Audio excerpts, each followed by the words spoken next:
അസ്സാം വലൈക്കും വറഹമത്തുള്ള. വലൈക്കും സ്ലാം. 44ാമത് രാജ്യാന്തര പുസ്തകമേള ഇന്ന് നമുക്ക് പറയുകയാണെങ്കിൽ ലോകത്തിലെ മൂന്നാമത്തെ പുസ്തകമേള എന്നാണ് പറയപ്പെടുന്നെങ്കിലും തത്വത്തിൽ ഇത് ഒന്നാമത്തെ പുസ്തകമേള തന്നെയാണ്. അതായത് ഏകദേശം 2.8 മില്യൺ ആൾക്കാരാണ് കഴിഞ്ഞ വർഷം ഈ പുസ്തകമേള സന്ദർശിച്ചത്. ഇതിൽ നമ്മളിപ്പം ഏറ്റവും സന്തോഷമായിട്ടുള്ളത് ഇതിപ്പോൾ നമ്മളിരിക്കുന്ന ഹാൾ നമ്പർ 7 മുഴുവൻ മലയാളികൾക്കായിട്ടുള്ള സ്റ്റാളുകളാണ് ഇവിടെ അണിയിച്ചൊരുക്കിയിരിക്കുന്നത്. അപ്പോൾ നമുക്കെല്ലാവർക്കും അറിയാം, ഇതിൻ്റെ എല്ലാം പിന്നിൽ ഒരു മലയാളിയാണ് ഇതിനൊക്കെ അവസരമൊരുക്കുന്നതെന്നുള്ളത്. നമ്മൾ ആദ്യം തന്നെ അദ്ദേഹം ഒരു ചെറിയൊരു രോഗമായിട്ട് ഇവിടെ ഇല്ലെങ്കിലും അദ്ദേഹത്തിൻ്റെ ആ ഒരു 40 വർഷമായി അദ്ദേഹം ബഹുമാനപ്പെട്ട ഇവിടുത്തെ ഭരണാധികാരികളുടെ കൂടെ 40 വർഷമായി ജീവിക്കുകയാണ്. അപ്പോൾ കൂടെ ജീവിക്കുന്ന ഒരാൾ ഇപ്പം എന്നോടൊക്കെ എപ്പോഴും പറയും, എനിക്കിഷ്ടം ആ മനുഷ്യൻ്റെ ആ നന്മകളൊക്കെ അത് ഈ ബുക്കുകളായി ഇവിടെ മനുഷ്യരിലേക്ക് അറിയിക്കുക, ആ നന്മകൾ കണ്ടിട്ട് മാറുക. അപ്പം മലയാളികളായ നമ്മളുടെ ഏറ്റവും വലിയ ഒരു സന്തോഷമാണ് ധാരാളം പുസ്തകങ്ങൾ. ഏകദേശം നമ്മൾ ഇപ്പോൾ പ്രകാശനം ചെയ്തു കഴിഞ്ഞ റൈറ്റേഴ്സ് ഫോറത്തിൽ ഏകദേശം 700ഓളം ബുക്കുകൾ അവിടെ പ്രകാശനം ചെയ്യുന്നുണ്ട് വിവിധ ഭാഷയിൽ. അപ്പോൾ അവിടെയൊക്കെ വ്യത്യസ്തമായി നമ്മൾ വിസ്ഡം പബ്ലിക്കേഷൻസ് കഴിഞ്ഞ 6-7 വർഷങ്ങളായി നമ്മളിവിടെ അല്ലാഹുമ്മ ഇന്നി അസ്അലുക ഇൽമൻ നാഫിയ, ഉപകാരപ്രദമായ അറിവിനെ തേടുന്ന നമുക്ക് ധാരാളം പുസ്തകങ്ങളെ പരിചയപ്പെടുത്താൻ എല്ലാ വർഷവും സാധിക്കാറുണ്ട്. അപ്പോൾ അതിലുപരി ഈ വർഷം നമുക്ക് വളരെയധികം പ്രത്യേകതയുള്ളത്, എല്ലാ വർഷത്തേക്കാൾ ഉപരി ഇംഗ്ലീഷിൽ റെയ്ഹാൻ ഷഹീദ് എഴുതിയ ഇംഗ്ലീഷിൽ കുറേ ബുക്കുകൾ വന്നിട്ടുണ്ട്. അതുകൂടാതെ ഞങ്ങൾക്കെല്ലാവർക്കും ഏറ്റവും വലിയ സന്തോഷം, ഞങ്ങളുടെ അതിഥിയായി പ്രവാസിയായിരുന്ന അബ്ദുൽ ഷഹീദ് എന്ന് പറയുന്ന അദ്ദേഹത്തിൻ്റെ ആത്മകഥ, അതായത് വളരെ സന്തോഷത്തോടെ ഇന്നിപ്പോൾ പ്രകാശനം ചെയ്തു കഴിഞ്ഞ ആത്മവിശ്വാസത്തിൻ്റെ വിജയഗാഥ എന്ന് പറയുന്ന ആ പുസ്തകത്തെ ഞങ്ങൾക്ക് പരിചയപ്പെടാനും ആ പുസ്തകം എഴുതിയ ആ ഓതർ എന്നുള്ള നിലയ്ക്ക് ഇവിടെ എത്താനും ഈ ഒരു പ്രകാശന ചടങ്ങിൽ പങ്കെടുക്കാനും ഒക്കെ സാധിക്കുകയും ഞങ്ങൾക്കൊക്കെ വളരെ സന്തോഷത്തോടെ ആ പുസ്തകത്തിലെ കാര്യങ്ങളെയൊക്കെ പറഞ്ഞു തരാനും ഒക്കെ ആയി ഇവിടെ നമ്മുടെ കൂടെ ഇരിക്കുന്നത് ബഹുമാനപ്പെട്ട അബ്ദുൽ ഷഹീദാണ്. അദ്ദേഹം ഇവിടെ എത്തിയിട്ടുണ്ട്. ഇന്ന് കഴിഞ്ഞ ദിവസങ്ങളിലെത്തി ഇവിടെ ഉണ്ടായിരുന്നു. കുറേ ആൾക്കാരെയൊക്കെ കണ്ടു, പഴയ സുഹൃത്തുക്കളെയൊക്കെ കണ്ടു. ഇവിടെ വെച്ച് പ്രകാശനം കഴിഞ്ഞിട്ടാണ് ഞങ്ങളിവിടെ ഇരിക്കുന്നത്. അപ്പോൾ അദ്ദേഹത്തോട് നമുക്ക് ഈ ഒരു പുസ്തകത്തെ പറ്റിയും ഈ പുസ്തകം എഴുതാനുള്ള കാരണം വളരെ ഒരു ചെറിയ രീതിയിൽ അത് ഒന്ന് പറയുകയും, അപ്പോൾ ഈ പുസ്തകം കൊണ്ട് അദ്ദേഹം ഉദ്ദേശിച്ചത് എന്താണ്, അല്ലെങ്കിൽ ആ പുസ്തകം എഴുതാനുള്ള പ്രേരണ അദ്ദേഹത്തിന് എന്തായിരുന്നു എന്നൊക്കെ ഒന്ന് അറിയാനുള്ള ആകാംക്ഷ നമുക്കൊക്കെ ഉണ്ട്. അതിൽ അദ്ദേഹത്തെ നമ്മുടെ ഈ ഒരു വിശുദ്ധത്തിൻ്റെ പേരിലും ഈ പീസ് റേഡിയോയുടെ പേരിലും ഇത് നമ്മൾ ആദ്യമായി സ്വാഗതം ചെയ്യുകയാണ്. അസ്സലാമു അലൈക്കും. അൽഹംദുലില്ലാഹി റബ്ബിൽ ആലമീൻ വസ്സലാത്തു വസ്സലാമു അലാ റസൂലില്ലാഹ് നഹ്മദുഹു വനസ്തഈനുഹു വനതവക്കലു അലൈഹി. അൽഹംദുലില്ലാഹ്, വളരെ സന്തോഷം. ആദ്യമായിട്ട് ഈ ഷാർജ ഇൻ്റർനാഷണൽ ബുക്ക് ഫെസ്റ്റിവൽ 44 വർഷമായിട്ട് വളരെ വിജയകരമായി നടന്നുകൊണ്ടിരിക്കുകയാണ്. സത്യം പറഞ്ഞാൽ ഞാൻ സൗദിയിൽ 20 വർഷം ഉണ്ടായിരുന്നു, UAE-യിലും 10 വർഷം ഉണ്ടായിരുന്നു. പക്ഷേ ഇങ്ങനെ ഒരു ഇവൻറ്റിൽ പങ്കെടുക്കാനുള്ള സാഹചര്യം ഉണ്ടായിരുന്നില്ല. ഇത് വന്നു കണ്ടപ്പോൾ എനിക്ക് ഭയങ്കര അത്ഭുതവും വല്ലാത്ത സന്തോഷവും തോന്നി. അത്രയും വലിയ ഒരു പുസ്തകമേള മനസ്സിൽ ചിന്തിക്കാൻ പോലും സാധിക്കില്ല. വേൾഡിലെ ഫസ്റ്റ് തന്നെയാണെന്നാണ് ഞാൻ മനസ്സിലാക്കുന്നത്. ഇത്രയും നല്ല രീതിയിൽ അൽഹംദുലില്ലാഹ് ഈ ഇവിടുത്തെ ഭരണാധികാരികൾ ഓർഗനൈസ് ചെയ്ത് എല്ലാ വർഷവും ചെയ്യുന്നു എന്നതിൽ വളരെ സന്തോഷം. അതിൽ മിസ്റ്റർ ഷമീൻ സൂചിപ്പിച്ച പോലെ ഒരു മലയാളിയുടെ കരങ്ങൾ ഉണ്ടായിരുന്നു എന്നറിഞ്ഞതിലും വളരെ വളരെ സന്തോഷം. എവിടെ ചെന്നാലും മാഷാ അല്ലാഹ്, അള്ളാഹുവിൻ്റെ അനുഗ്രഹത്തിൽ മലയാളികൾ അവരുടെ ഒരു സ്ഥാനം ഉറപ്പിക്കും. അതിനുള്ള തെളിവാണ് ഈ പുസ്തകമേളയിൽ ഇത്രയും സക്സസ്ഫുള്ളായി നടക്കുന്നതിൻ്റെ ഒരു ഭാഗം മലയാളിയിലുണ്ടായിരുന്നെന്ന് അറിഞ്ഞതിൽ സന്തോഷം. ഇനി എൻ്റെ പുസ്തകത്തെക്കുറിച്ച് പറഞ്ഞാൽ, ഞാൻ 20ാമത്തെ വയസ്സിലാണ് കപ്പൽ വഴി ദമാം പോർട്ടിൽ പോകുന്നത്. അന്ന് ഒരിക്കലും ഞാൻ വിചാരിച്ചതല്ല കാര്യങ്ങൾ ഏത് വിധത്തിൽ പോകും. കാരണം എല്ലാ നിമിത്തങ്ങളാണ്. അള്ളാഹു ഓരോരുത്തർക്കും ഓരോ നിമിത്തങ്ങൾ വെച്ചിട്ടുണ്ടാവും. അത് സമയമാകുമ്പോൾ അറിയും. നമ്മൾ അറിഞ്ഞിട്ടൊന്നും ആയിരിക്കില്ല സംഭവിക്കുന്നത്. ഈ പുസ്തകങ്ങളുടെ പ്രചോദനം എന്ന് പറഞ്ഞാൽ, ഞാൻ ചെറുപ്പം മുതൽ എനിക്ക് എപ്പോഴും വെറുതെ ഇരിക്കുന്ന ഇഷ്ടമല്ല, എന്തെങ്കിലും ആക്റ്റീവ് ഇൻവോൾവ് ആവണം. അങ്ങനെയാണ് പഠിപ്പ് കഴിയുന്ന സമയത്ത് നമ്മൾ ഫ്രണ്ട്സ് തമ്മിൽ ഡിസ്കസ് ചെയ്യും what is next. What you think. എല്ലാവരും PG പറ്റിയാണ് അധികം പറയാറ്. ഞാൻ പറഞ്ഞു എനിക്ക് എങ്ങനെയും ഗൾഫിൽ പോകണം, എന്നിട്ട് ഒരു ജോലി സമ്പാദിക്കണം, കുടുംബത്തെ നോക്കണം. കാരണം എൻ്റെ ഉപ്പ, ഞാൻ സെക്കൻഡ് ഡിഗ്രി എക്കണോമിക്സ് മാരേജ് പഠിക്കുമ്പോഴാണ് ഉപ്പയുടെ വിയോഗം. അത് ഞങ്ങളെല്ലാം ഞെട്ടിച്ചൊരു സംഭവമാണ്. അപ്പോൾ അതിനുശേഷം ഞങ്ങളെന്ന് പറഞ്ഞാൽ വലിയൊരു കുടുംബമായിരുന്നു. 9 മക്കളടങ്ങുന്ന ഒരു 6 പെൺമക്കളും 3 ആൺമക്കളും. അപ്പോൾ ഉപ്പ മരിക്കുമ്പോൾ ഉപ്പ മാത്രമേ ജീവിച്ചിരുന്നുള്ളൂ. ഉപ്പ ജീവിച്ചിരുന്നുകൊണ്ട് കുറച്ച് നാൾ സമാധാനം ഉണ്ടായിരുന്നു. ആദ്യത്തെ മൂത്ത സിസ്റ്ററുടെ കല്യാണം ഉപ്പ ഉള്ളപ്പോൾ നടത്തിയിരുന്നു. അപ്പോൾ എനിക്ക് ആരെയും ഡിപ്പെൻഡ് ചെയ്യാതെ നല്ല രീതിയിൽ ജീവിക്കണം എന്നുള്ള മാനസിക അവസ്ഥ ഉള്ളതുകൊണ്ട് ഡിഗ്രി കഴിഞ്ഞ ഉടനെ ഞാൻ പാസ്പോർട്ട് അപ്ലൈ ചെയ്തു. പിന്നീട് പുറത്തു പോകണം എന്നുള്ള ചിന്ത കയറി. ദുബൈയിലൊരു അങ്കിളുണ്ടായിരുന്നു. അങ്കിളിനോട് കത്തൊക്കെ എഴുതിയിരുന്നു, പക്ഷേ കാര്യമായ ഒരു റെസ്പോൺസൊന്നും കിട്ടിയില്ല. പിന്നെ സ്വന്തമായിട്ട് തന്നെ പോകണമെന്ന് ആഗ്രഹം വന്നപ്പോഴാണ് ഞാൻ ഡെയിലി അവിടെ ഒരു കോർപ്പറേഷൻ ലൈബ്രറി ഉണ്ട് കൊച്ചിയിൽ. അവിടെ times of India every Wednesday, അന്നത്തെ കാലത്ത് വെനസ്ഡേയിൽ ഓപ്പർച്യൂണിറ്റീസ് അബ്രോഡ് എന്ന് പറഞ്ഞൊരു കോളം വരും. അത് പോയി നോക്കിയിട്ട് സൂട്ടബിൾ പോസ്റ്റിന് അപ്ലൈ ചെയ്യുമായിരുന്നു. അങ്ങനെ ഇരിക്കുന്ന സമയത്ത് ഒരു ദിവസം രാവിലെ മാതൃഭൂമി പത്രത്തിൽ സൗദിയിലേക്ക് തൊഴിലാളി ആവശ്യമുള്ളൊരു പരസ്യം വരും. ഈ പരസ്യം കണ്ടപ്പോൾ ഞാൻ ആലോചിച്ചു, ഇത് മലയാളികളെല്ലാം കാണും. അപ്പോൾ ആവശ്യമുള്ളത് വിഞ്ച് തൊഴിലാളികൾ, വിഞ്ച് ഓപ്പറേറ്റേഴ്സ്, ക്രെയിൻ ഓപ്പറേറ്റേഴ്സ്, പിന്നെ അങ്ങനത്തെ തുറമുഖ പരിചയമുള്ള സാധാ തൊഴിൽ, അങ്ങനെയൊക്കെ ആയിരുന്നു. അപ്പോൾ ഞാൻ വിചാരിച്ച് ഈ അറബി വന്ന് താമസിക്കുന്നത് സീലോഡ് ഹോട്ടലിൽ അഡ്രസ്സ് കൊടുത്തിരുന്നു. ഈ ഹോട്ടലിൽ റൂം എടുത്തു കഴിഞ്ഞാൽ അറബിയെ കാണാൻ എളുപ്പമുണ്ടാകുന്ന കേട്ട് അവിടെ അന്ന് എൻ്റെ മൂത്ത സഹോദരിയുടെ ഭർത്താവിന് അടുത്ത് സീലോഡിൻ്റെ അടുത്ത് ഷോപ്പ് ഉണ്ടായിരുന്നു. അവർ പറഞ്ഞിട്ട് ഈ നെക്സ്റ്റ് റൂം തന്നെ രാത്രി ബുക്ക് ചെയ്തു. അങ്ങനെ ഞാൻ 2 സുഹൃത്തുക്കളും പോയി അവിടെ രാത്രി താമസിച്ചു. രാവിലെ നോക്കുമ്പോൾ സീലോഡ് ഹോട്ടൽ ആ കാലഘട്ടത്തിൽ ഏറ്റവും വലിയ സ്റ്റാർ ഹോട്ടലായിരുന്ന കേരളത്തിൽ തന്നെ എനിക്ക് തോന്നുന്നത് 9-10 നിലയിൽ അന്ന് ഏറ്റവും ഉയർന്ന കെട്ടിടമായിരുന്നു. ഞാൻ പറഞ്ഞ 76, 1976, അതായത് 50 വർഷങ്ങൾക്ക് മുമ്പുള്ള കാര്യമാണ് പറയുന്നത്, നൂറ്റാണ്ടിന് മുമ്പ്. അങ്ങനെ ആ റൂം എടുത്തു. അപ്പം ആളുകൾ വന്ന് പോയി തിരക്ക് കഴിഞ്ഞപ്പോൾ ഞാൻ പതുക്കെ അറബിനോട് കയറിയിട്ട് പറഞ്ഞു, ഞാൻ അറബി പഠിച്ചിട്ടുണ്ട്. അത് അറബിയിൽ തന്നെ ഞാൻ പറഞ്ഞു. ഇപ്പം നന്നായിട്ട് ഞാൻ അറബി സംസാരിക്കും, അൽഹംദുലില്ലാ. കാരണം 10-21 വർഷം സൗദിയിലുണ്ട്. ഞാൻ എൻ്റെ സ്കൂളിലെ ഫസ്റ്റ് ലാംഗ്വേജ് അറബിക്കായിരുന്നു. അത്യാവശ്യം നന്നായിട്ട് പഠിക്കുന്ന അറബി ഭാഷ പെട്ടെന്ന് പിക്ക് ചെയ്തിരുന്നു. ഞാനങ്ങനെ പറഞ്ഞപ്പോൾ അയാൾ ഏജൻറ്റിനോട് പറഞ്ഞ് ഇവൻ്റെ പാസ്പോർട്ട് വാങ്ങിച്ചു വെക്കുന്നു. അയാളപ്പം വാങ്ങിച്ചില്ല. രാത്രി കുറച്ച് കഴിഞ്ഞപ്പോൾ ഞാൻ വീണ്ടും ഇയാളോട് അറിയാലൊരു കാര്യം നമ്മൾ വിചാരിക്കുന്നത് പെട്ടെന്നൊന്നും മൂവ് ചെയ്യില്ല, നമ്മൾ അതിനോട് പുഷ് ചെയ്യണം. ഇതൊക്കെ എനിക്ക് എവിടെ നിന്ന് കിട്ടിയ ഒരു പ്രചോദനങ്ങളാണ്. നമ്മളിപ്പോൾ അത് പറഞ്ഞ് കേട്ട് മാറിയിരുന്നെങ്കിൽ ഏജൻറ്റിനും അവർ പോവുകയും ചെയ്യും. പക്ഷെ അങ്ങനെ ഇതില്ല. ഞാൻ പിന്നെയും കാത്തിരുന്ന് ഒന്ന് ആൾ ഒഴിയാൻ. അതിൻ്റെ ഞാൻ ഇദ്ദേഹത്തിന് അമാരാക്കാവുക എന്ന വിധത്തിൽ എൻ്റെ കാര്യം എന്തായാലും അർത്ഥത്തിൽ സംസാരിച്ചപ്പോൾ അയാളുടനെ എന്നോട് പറഞ്ഞു എൻ്റെ പാസ്പോർട്ട് വാങ്ങിച്ചു ഒരാളോട് വരാൻ പറയും. അങ്ങനെ ബോംബെയിലേക്ക് വരാൻ പറയും. പക്ഷേ ബോംബെയിൽ വന്നു കഴിഞ്ഞപ്പോൾ ഞാൻ വിചാരിച്ച് പെട്ടെന്ന് പോകാൻ പറ്റുന്നു. ബട്ട് 1 മാസം ബോംബെയിൽ നിൽക്കേണ്ടി വന്നു. കൂടുതൽ പറയുന്നില്ല, കാരണം പറയാൻ പോയാൽ ഒരുപാട് ഉണ്ട്. ഇൻ ബ്രീഫ്, 1 മാസം കഴിഞ്ഞപ്പോഴത്തേക്കും ഏജൻറ്റ് പറഞ്ഞ് നാളെ പോവാം.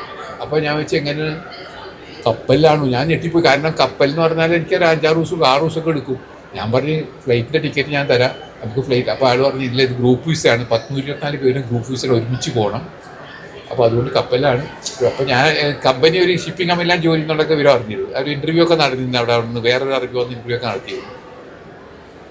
അങ്ങനെ കപ്പൽ കയറി കഴിഞ്ഞപ്പോൾ ശരിക്ക് എന്താണ്, ഞാൻ വിചാരിച്ച് വലിയ കപ്പലല്ലേ സുഖമായിട്ട് അങ്ങനെ പോകുന്നു. പക്ഷേ ഇവിടെ ഈ കുറച്ചങ്ങോട്ട് കഴിഞ്ഞപ്പോഴത്തേക്കൊണ്ട് ഓളങ്ങൾ അടിച്ചിട്ട് കപ്പലിനെ പൊക്കി എറിയുന്നതാണ്. നമുക്ക് ഇമാജിൻ ചെയ്യാൻ പറ്റും ഇത്രയും വലിയ കറാച്ചി പോർട്ട് പോകുമ്പോൾ കപ്പലിനെ ശരിക്കും ഭയങ്കര ആട്ടം തുടങ്ങി.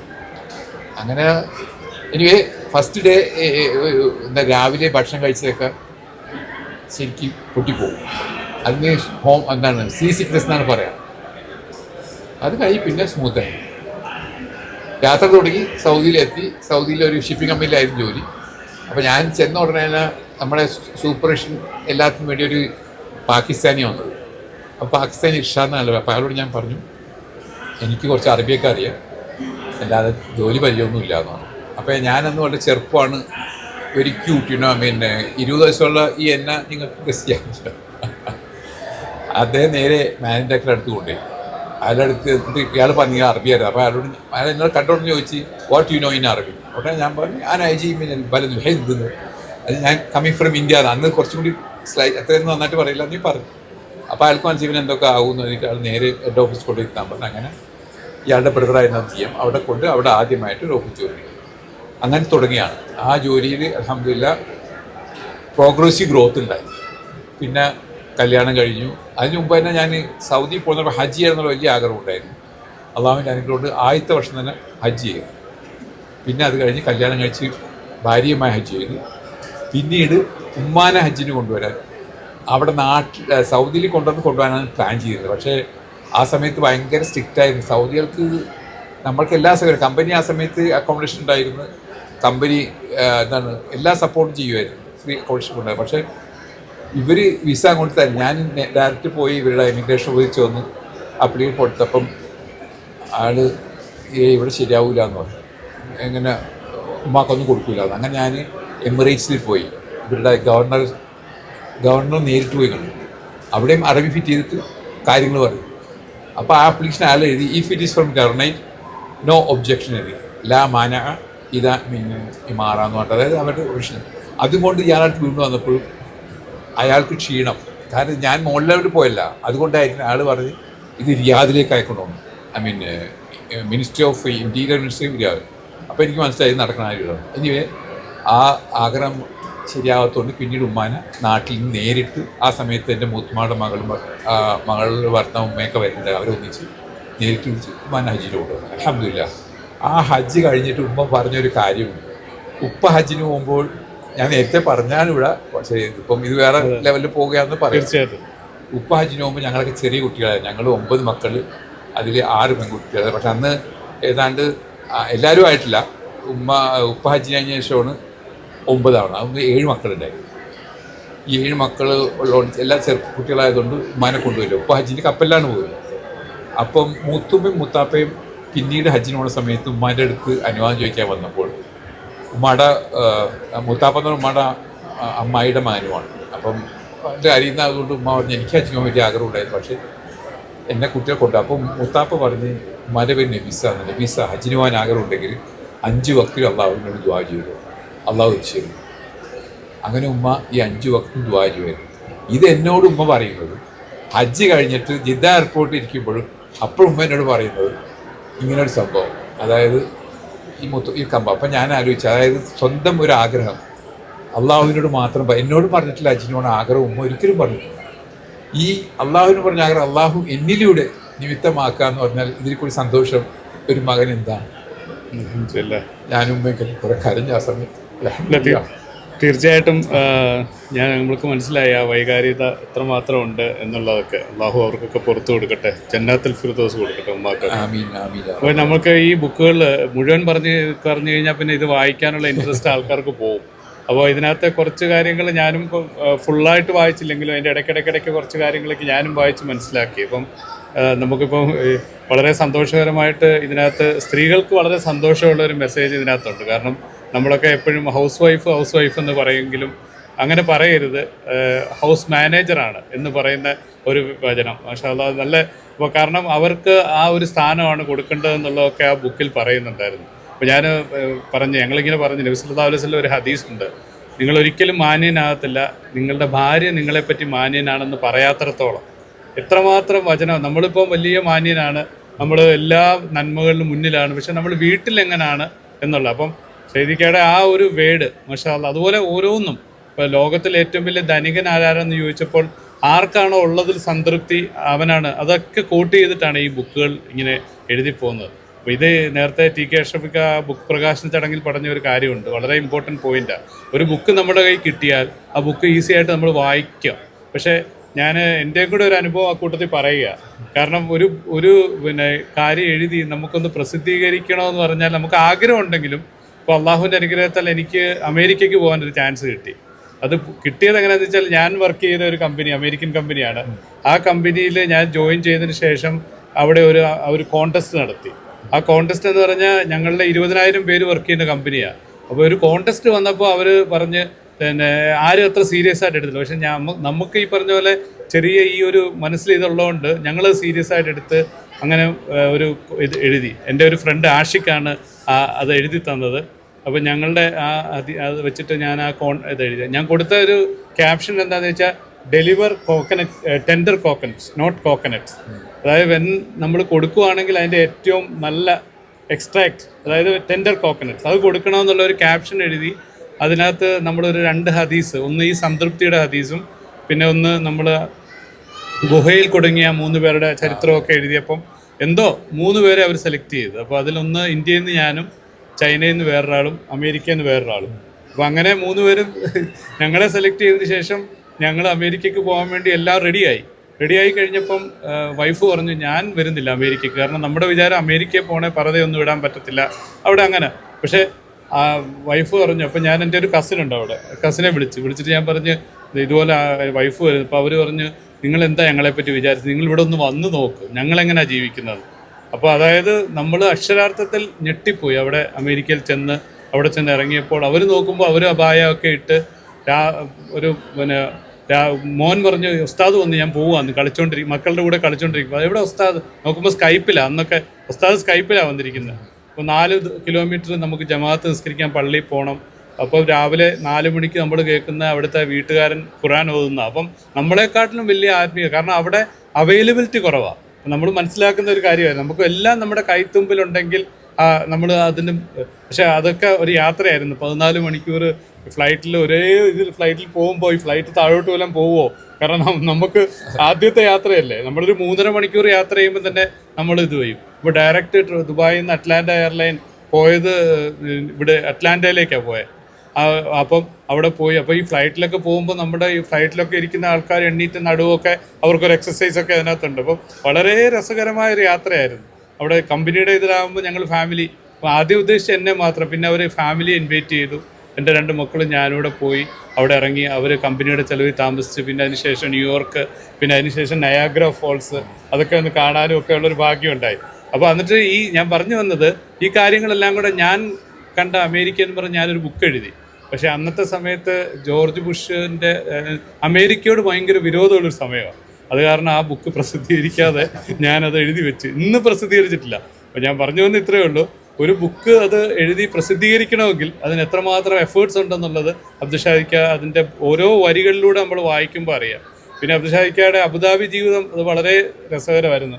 അതിനെപ്പറ്റി കൂടെ ഒന്ന് പറയാമോ? കാര്യം അബുദാബിയിൽ യൂസുഫ് അലി സാഹിബിനെ ഒക്കെ നേരിട്ട് കണ്ട കാര്യങ്ങൾ. അബുദാബിയിൽ ശരിക്കും പറഞ്ഞാൽ അബുദാബിയിൽ ഞാൻ നല്ലൊരു കമ്പനിയിൽ ജോബ് ഇട്ട്, യുണൈറ്റഡ് അറബ് ഷിപ്പിംഗ് കമ്പനി എന്ന് പറഞ്ഞു. അപ്പോൾ ഞങ്ങൾ ബിസിനസ്, അപ്പോൾ എനിക്ക് മെയിൻലി മാർക്കറ്റിംഗ് പാർട്ടൊക്കെ എൻ്റെതായിരുന്നു. ഞാനൊരു ഫോർവേഡിംഗ് ഡിവിഷൻ്റെ മാനേജറായിരുന്നു. So I came to contact with M A Yusuf Ali's company, that is Lulu. അപ്പോൾ ലുലുവിൽ അവിടെ ഉണ്ടായിരുന്നത് അന്നത്തെ ഇമ്പോർട്ട് മാനേജറായിരുന്നു മിസ്റ്റർ ഷമീം. അദ്ദേഹമാണ് ഈ ബുക്ക് ഏറ്റെടുത്തത്. ഇപ്പോൾ അതൊക്കെ ഒരു നിമിത്തങ്ങളാണ്.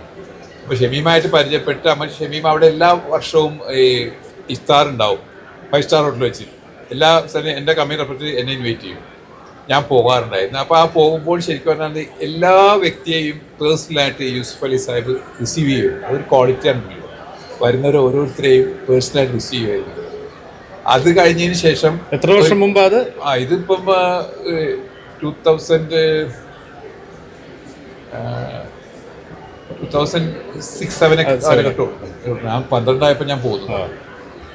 എന്നിട്ട് ഒരു പ്രാവശ്യം ഇതേപോലെ വിസിറ്റിന് വേണ്ടി അവിടെ ബിസിനസ് ആവശ്യം ചെല്ലുമ്പോൾ യൂസുഫ് അലി വരുന്ന സമയമാണ്. അപ്പം അദ്ദേഹത്തെ സംബന്ധിച്ചാൽ അദ്ദേഹം വലിയ VIP അല്ല. അപ്പോൾ അവിടെ ഒരു സെക്യൂരിറ്റി ഇങ്ങനെ ഒരു കോറുണ്ടാക്കി എല്ലാവരും ഇങ്ങനെ പോലീസ് വന്ന് മാറ്റമല്ല. അപ്പോൾ ഞാൻ ആ സമയത്ത് എന്നെ അവരിങ്ങനെ പുഷ് ചെയ്യണ യൂസുഫ് അലി കണ്ടു. ഉടനെ പുള്ളി അവരൊരു സ്റ്റോപ്പ് ചെയ്യാൻ എന്നെ വിളിച്ചോ കമ്പിയെന്ന് വിളിച്ചു.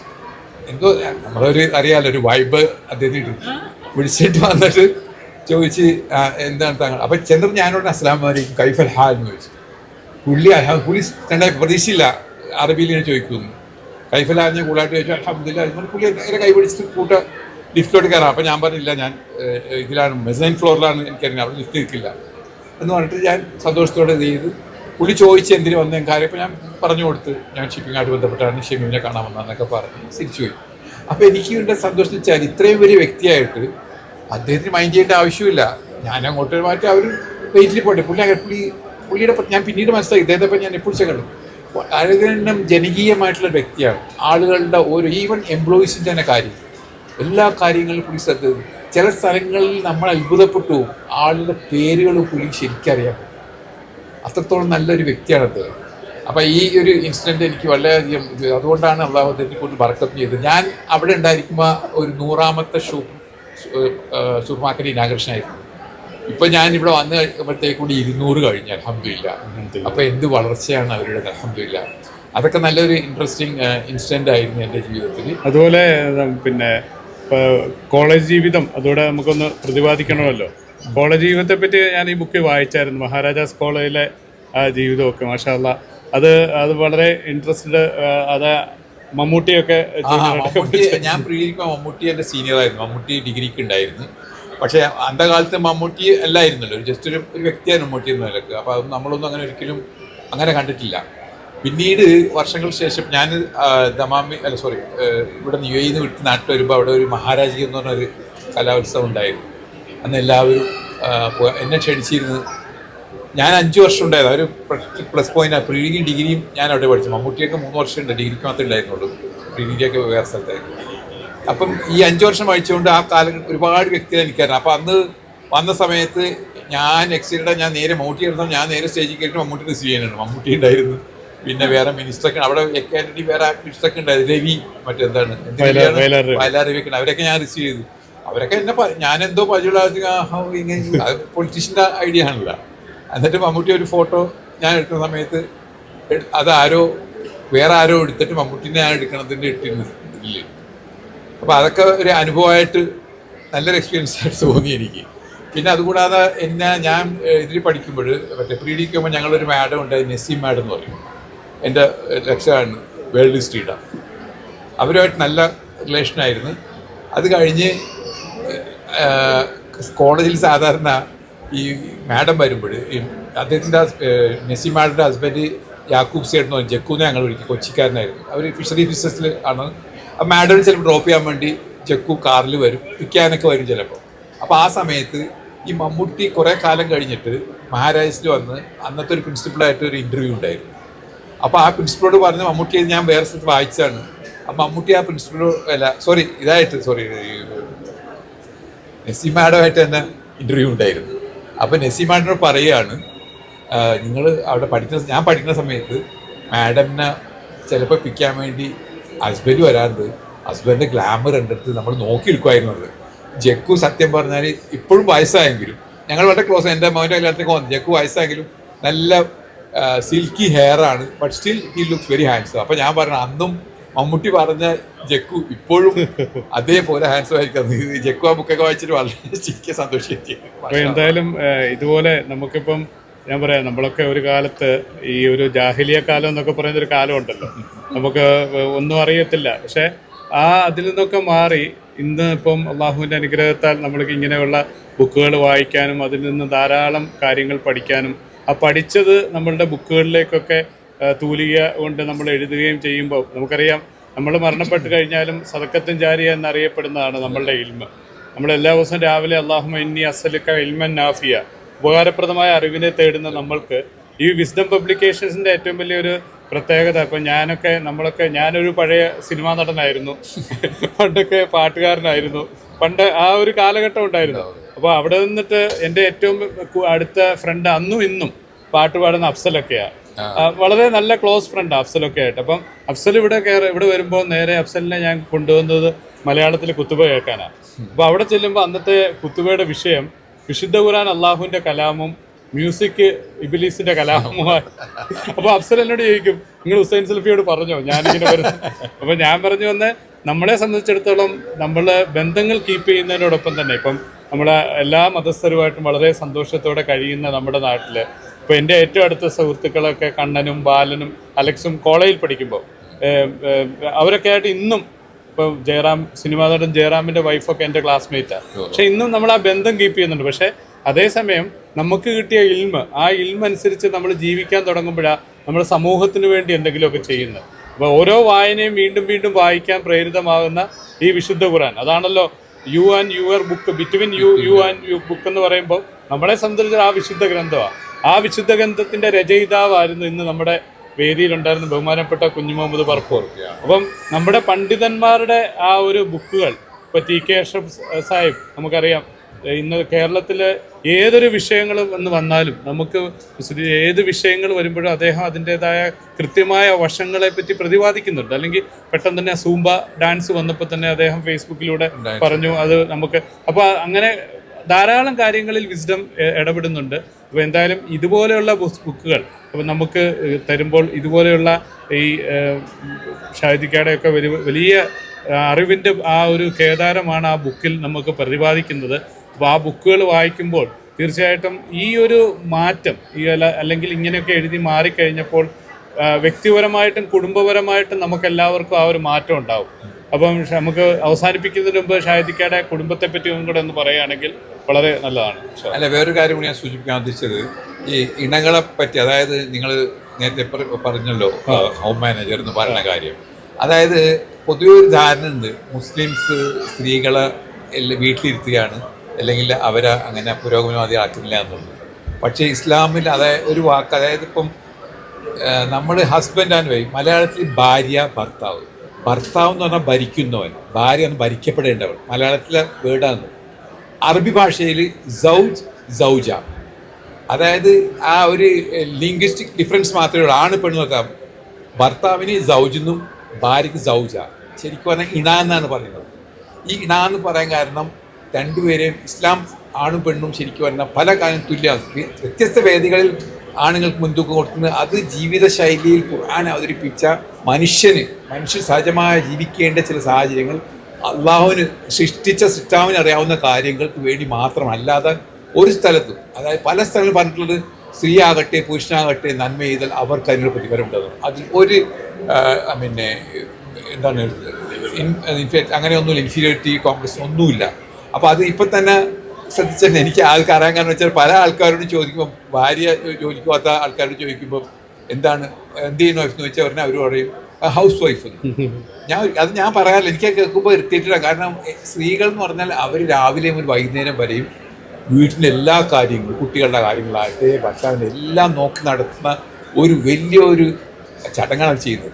അപ്പോൾ അതിൻ്റെ ഹൗസ് വൈഫ് എന്ന് പറഞ്ഞാൽ വീട്ടു ഭാര്യയാണ്. അതെനിക്ക് ഭയങ്കര പൂച്ച. അത് ഞാൻ ചോദിച്ചാൽ ഞാൻ ഒരു ഹോം മാനേജർ എന്ന് പറയും. ആ വിവരം ഞാൻ എഴുതിയിട്ടുണ്ട്. ഇത് വായിച്ച് പലരും ഭയങ്കരമായിട്ട് അപ്രീഷിയേറ്റ് പറഞ്ഞിട്ടുണ്ട്.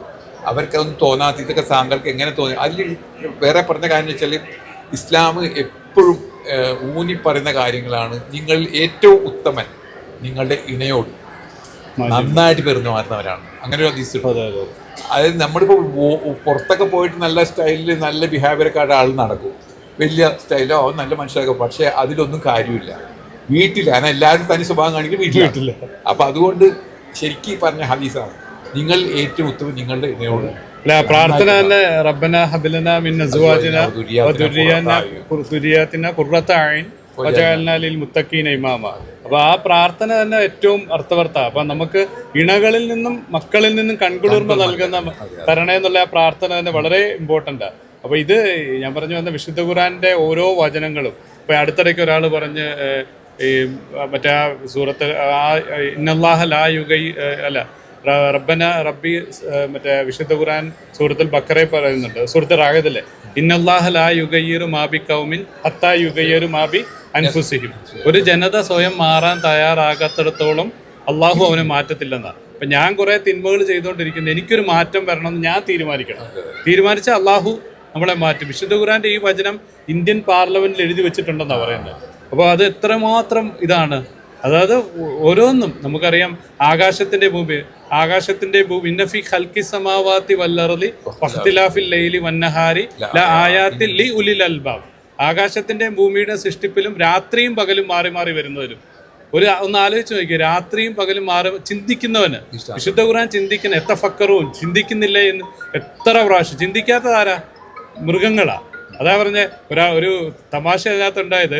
ഒരാൾ പറഞ്ഞ് രാത്രിയും പകലും മാറി മാറി വരുന്നതിൽ ചിന്തിക്കുന്നു. അപ്പോൾ രാത്രി മാറി പകൽ വന്നില്ലെങ്കിൽ, ഒരു കുട്ടിയോട് ചോദിച്ചപ്പോൾ അവൻ പറഞ്ഞ രാത്രി മാറി പകൽ വന്നില്ലെങ്കിൽ എന്ത് സന്തോഷം, സ്കൂളിൽ പോകണ്ടല്ലോ എന്ന് പറഞ്ഞ പോലെ ഓരോന്നും നമ്മൾ ശരിക്കും പറഞ്ഞാൽ നമ്മളുടെ ആ നമ്മൾ പഠിക്കാൻ ശ്രമിക്കുമ്പോൾ, ഇപ്പോൾ അമാരി മൗലവിയുടെ തഫ്സീറൊക്കെയാണ് നമ്മൾ ഫോളോ അപ്പ് ചെയ്യുമ്പോൾ അതിൽ നിന്ന് ഓരോന്ന് പഠിക്കാൻ വരുമ്പോൾ നമ്മൾക്കിങ്ങനെ പറയാനൊക്കെ, ഇപ്പം നമ്മളൊക്കെ വർക്ക് ചെയ്യുന്ന കമ്പനികളിലൊക്കെ നമ്മൾ ഈ ടേബിൾ കോൺഫറൻസിൽ ഇരിക്കുമ്പോൾ നമ്മുടെ ടൈം വരുമ്പോൾ നമ്മളിങ്ങനെ വിറയ്ക്കും. പക്ഷെ ഇത് വായിക്കാൻ തുടങ്ങിക്കഴിഞ്ഞാൽ അത് ഇക്ര ബിസ്മി റബ്ബിക്കല്ലദീ ഖലഖ്, നിന്നെ സൃഷ്ടിച്ച നിന്റെ നാഥന്റെ നാമത്തിൽ വായിക്കുക. അപ്പോൾ വായനയ്ക്ക് എന്തുമാത്രം പ്രചോദനം കൊടുക്കുന്ന മതമാണ് ഇസ്ലാം എന്നുള്ളതും ഈ ഒരു ബുക്ക് ഫെയറിലൂടെ നമുക്ക് തെളിയുക. അതുകൊണ്ടാണ് നിനക്കും നിന്റെ ഇടയ്ക്കും ആ ഒരു സന്ദേശം തന്നെ. അപ്പോൾ അതും വളരെ വലിയ ഒരു സന്ദേശമാണ് നമുക്ക് കിട്ടിക്കൊണ്ടിരിക്കുന്നത്. അപ്പോൾ ഈ ഒരു കാര്യങ്ങളൊക്കെ നമ്മൾ ചിന്തിക്കുകയും പഠിക്കുകയും ചെയ്യുമ്പോൾ നമ്മൾ പ്രാർത്ഥിക്കുക. നമ്മൾ ഈ പറഞ്ഞ പോലെ തന്നെ ഇതൊക്കെ ഈ ചെയ്യുന്ന ബഹുമാനപ്പെട്ട ഇവിടുത്തെ ഭരണാധികാരിക്ക് വേണ്ടിയൊക്കെ നമ്മുടെ പ്രാർത്ഥനയിൽ ഉൾപ്പെടുത്തുകയും ഇതുപോലെയുള്ള ബുക്കുകളൊക്കെ എഴുതുന്ന പണ്ഡിതന്മാർ, ഇപ്പോൾ അർബിഷായിക്കാടെ ഈ ബുക്കുകൾ ഇതുപോലെ തന്നെ അള്ളാഹു കൂടുതൽ ആയുസ്സും ആരോഗ്യം നൽകി കൊടുക്കണം. അതിനുവേണ്ടി പ്രാർത്ഥിക്കണം, തവക്കൽ ചെയ്തുകൊണ്ട് പ്രാർത്ഥിക്കണം. ഈ അടുത്തിടയ്ക്ക് ഞാൻ കേട്ട വളരെ രസകരമായ ഒരു കാര്യം ഉണ്ടായിരുന്നു. പ്രാർത്ഥിക്കാൻ പറഞ്ഞപ്പം പിന്നെ ഒരാൾ പറഞ്ഞു മഴയ്ക്ക് വേണ്ടി പ്രാർത്ഥിക്കാൻ എല്ലാവരും കടപ്പുറത്തോട്ട് വരാൻ പറഞ്ഞു. അപ്പോൾ എല്ലാവരും മഴയ്ക്ക് വേണ്ടി പ്രാർത്ഥിക്കാൻ കടപ്പുറത്തോട്ട് പോയപ്പോൾ ഒരു കുട്ടി അവൻ ഒരു കുട എടുത്തുകൊണ്ട് വന്നു. അതെന്താ പോലെ നീ കുട എടുത്തിരിക്കുന്നത്? നമ്മൾ പോകുന്നത് എന്തിനാ? മഴയ്ക്ക് വേണ്ടി പ്രാർത്ഥിക്കാൻ. അപ്പോൾ അള്ളാഹു മഴ തരും, തിരിച്ചു വരുമ്പോൾ ഞാൻ നനയത്തില്ലേ? അപ്പോൾ ആ ഒരു തവക്കൽ നമുക്കുണ്ടെങ്കിൽ ആ അള്ളാഹുവിന് തവക്കൽ ചെയ്തുകൊണ്ട് പ്രാർത്ഥിക്കുമ്പോൾ കിട്ടുന്നതാണ്. അപ്പോൾ ഇതുപോലെയുള്ള പുസ്തകങ്ങളെ പരിചയപ്പെടാനും ഇതുപോലെയുള്ള ബുക്കുകൾ വരുമ്പോഴും നമ്മൾ എല്ലാ രീതിയിലുള്ള ബുക്കുകളിലൂടെ ഓരോ മനുഷ്യൻ്റെ ഇത് പഴയകാല ചരിത്രങ്ങൾ പറയുമ്പോഴാണ് നമുക്കൊക്കെ അള്ളാഹ് എത്രമാത്രം നിഅമത്തും ബർക്കത്തുമാണ് അള്ളാഹു തന്നിരിക്കുന്നത്. ഇവരൊക്കെ എത്രമാത്രം ബുദ്ധിമുട്ടിയാണ് ഗൾഫിലെത്തുകയും അത് ചെയ്യുകയൊക്കെ ചെയ്ത്. അപ്പോൾ ഇൻഷാ അള്ളാഹ് അവസാനമായിട്ട് ഒരു ഫാമിലി ഇതിനെക്കൂടെ പറഞ്ഞ് നമുക്ക് അവസാനിപ്പിക്കാം. ഞാൻ പറയാൻ ഉദ്ദേശിച്ചാൽ ഇസ്ലാമിൽ ഇപ്പോൾ കുടുംബജീവിതത്തെ പറ്റിയിട്ട് വളരെ പ്രാധാന്യം കൊടുത്തിട്ടുണ്ട്. അതായത് ഇപ്പോൾ നിങ്ങൾ ആ ഒരു കാര്യം പറയാം, അതായത് ഇക്ര എന്നുള്ള, അതായത് റീഡ് എന്ന് പറഞ്ഞ് ഒരു ലോകത്ത് ഒരു മതഗ്രന്ഥവും തുടങ്ങിയിട്ടില്ല. അത് ഭയങ്കര ശരിക്കും പറഞ്ഞാൽ ചിന്തിക്കേണ്ട കാര്യമാണ്. ഈ റീഡ് ഇല്ലായിരുന്നെങ്കിൽ മനുഷ്യനെ എവിടെ എത്തൂലായിരുന്നു, മനുഷ്യൻ മൃഗതുല്യമാവുമായിരുന്നു. മനുഷ്യന് മനുഷ്യനാണെന്നെങ്കിൽ, അതായത് ഇസ്ലാം അല്ല ഖുർആനിലെ ആദ്യത്തെ ഇക്ര റീഡ്, ഇത് ലോകത്തൊരു മതത്തിലും പറഞ്ഞില്ല. അതുകൂടെ കുടുംബജീവിതത്തെ പറ്റി പറയുമ്പോൾ നമ്മൾ ശരിക്കും മനസ്സിലാക്കേണ്ടത് ഇപ്പോഴത്തെ ഈ പിന്നെ വാട്ട് യു കോൾ ഇറ്റ് പെണ്ണുങ്ങൾക്ക് പ്രാധാന്യം കൊടുക്കുക, എന്താ ലിബറേഷനെ പറ്റിയൊക്കെ പറയുമല്ല. ആണുങ്ങളും പെണ്ണുങ്ങളും, എനിക്ക് സത്യം പറഞ്ഞാൽ എനിക്ക് വേറൊരു പുസ്തകത്തിനുള്ള എൻ്റെ ഉള്ളിൽ ഇങ്ങനെ മനസ്സിൽ കളിക്കുന്നൊരു കാര്യമാണ്. അതായത് ഇസ്ലാമിൻ്റെ പല കാര്യങ്ങളും പറഞ്ഞിട്ടുള്ളത് കുടുംബത്തിൻ്റെ സേഫ്റ്റിക്കും സന്തുഷ്ടമായി ജീവിക്കാനുമാണ്. അതുകൊണ്ടാണ് ആണുങ്ങൾക്ക് കുറേ കാര്യങ്ങൾ കൊടുത്തിട്ടുണ്ട്, ചുമതലകൾ. കാരണം വീടിന് ഒരിക്കലും ഒരു സ്ത്രീ is not responsible for household, ചെലവിനൊന്നും ഉത്തരവാദിത്വമില്ല. ഇനി അവൾ ജോലിക്ക് പോയാൽ തന്നെ അവളുടെ ശമ്പളവും കാര്യമൊക്കെ അവൾക്കുള്ളതാണ്. അവൾ കുടുംബത്തിന് വീട്ടിന് വേണ്ടി ഒരു പൈസ ചിലവാക്കേണ്ട ആവശ്യമില്ല. കാരണം അത് അവൾക്ക്, even if she is rich, ചിലപ്പോൾ ചില സ്ത്രീകൾ നല്ല ധനികയായിരിക്കും, അവൾക്ക് സ്വാതന്ത്ര്യമുണ്ട് എങ്ങനെ പൈസ. ഇത് പറയുമല്ല ഇസ്ലാമിലെ സ്ത്രീകൾക്ക് പ്രാധാന്യം. ഇസ്ലാമാണ് എന്താണ് 6-ാം നൂറ്റാണ്ടിൽ ഈ ഒരു കൊണ്ടുവന്നത്, സ്ത്രീകൾക്ക് അവകാശം കൊടുത്തത്, പ്രോപ്പർട്ടിയിൽ അവകാശം കൊടുത്ത്. അതുകൂടാതെ എത്ര ധനികാനും വീടിൻ്റെ ചെലവിനൊന്നും ആവശ്യമില്ല, അതൊക്കെ ആണിന് ചുമതലയാണ്. അപ്പോൾ ശരിക്കും പറഞ്ഞാൽ സൃഷ്ടാവ് ഏർപ്പാട് ചെയ്ത സൃഷ്ടിക്ക് വേണ്ടിയുള്ള കാര്യങ്ങൾ ശരിക്കും യഥാവിധം നടപ്പാക്കിയാൽ ഇവിടെ ഒരു പ്രശ്നം ഉണ്ടാവില്ല. എല്ലാ പ്രശ്നം കാരണം ഇത് തന്നെയാണ്. ഈ ഭർത്താവ് ഭാര്യമാർ കുടുംബം കാര്യം. പിന്നെ അതേപോലെ പറഞ്ഞിട്ടുണ്ട്, നിങ്ങൾ ഏറ്റവും ഭാര്യയോട്, അതുപോലെ ഭാര്യയോടും പറഞ്ഞിട്ടുണ്ട്, നിങ്ങൾ ഭർത്താവിനെ പഠിക്കൊണ്ട് ഒരു ദിവസം രാത്രി കിടന്നുറങ്ങിയാൽ പ്രഭാതം വരെ മലക്കുകൾ നിങ്ങൾ ശപിച്ചുകൊണ്ടിരിക്കുന്ന പറഞ്ഞു. അപ്പോൾ എന്ത് പ്രശ്നങ്ങൾ ഉണ്ടായാലും രാത്രി ഉറങ്ങുന്നതിന് മുമ്പ് തീർത്തോളം എന്നാണ്. അപ്പോൾ പിന്നെ പ്രശ്നങ്ങൾ ഉണ്ടാവില്ല. ഇതൊക്കെ സൊല്യൂഷന് ഒരുപാട് കാര്യം. ഇതിപ്പോൾ ഞാൻ കുറച്ച് പറയാം, എൻ്റെ മനസ്സിൽ ഒരുപാട് ഇങ്ങനെ പലപ്പം വരാം. അപ്പോൾ ഞാൻ ആലോചിക്കും ഇതിനെപ്പറ്റി, മാരീഡ് ലൈഫ് ഇൻ ഇസ്ലാം, അതിനെപ്പറ്റി ബുക്ക് എഴുതുന്ന എൻ്റെ മനസ്സിൽ കളിക്കുന്നുണ്ട്. ഇപ്പം ഷമീമ് ചോദിച്ച കുടുംബത്തിൽ പറ്റുമ്പോൾ ചോദിച്ചപ്പോൾ എനിക്കിങ്ങനെ അതിങ്ങനെ പുറത്തു വരണത്. ഇനി ഇൻഷാ അല്ലാഹ് അങ്ങനെ എഴുതുന്നൊരു ആഗ്രഹമുണ്ട്. അതായത് ആ ഒരു ശരിക്കും കൊടുത്തു കഴിഞ്ഞാൽ മറ്റു മതക്കാർക്ക് മനസ്സിലാവും ഇത് എന്തുകൊണ്ടാണ് ഇസ്ലാം ഇങ്ങനെയെല്ലാം പറഞ്ഞത് ചെയ്തത്. ഒരു സാറ്റിസ്ഫൈഡ് ഹാപ്പി ഫാമിലി ലൈഫ് ഉണ്ടാക്കാൻ വേണ്ടിയാണ്. അവസാനമായിട്ട് ചോദിക്കേണ്ടത്, ഉപ്പായുടെ ഇൻസ്പിറേഷൻ ആണോ മകൻ റെയ്ഹാൻ ഷഹീദിൻ്റെ ബുക്കുകളൊക്കെ?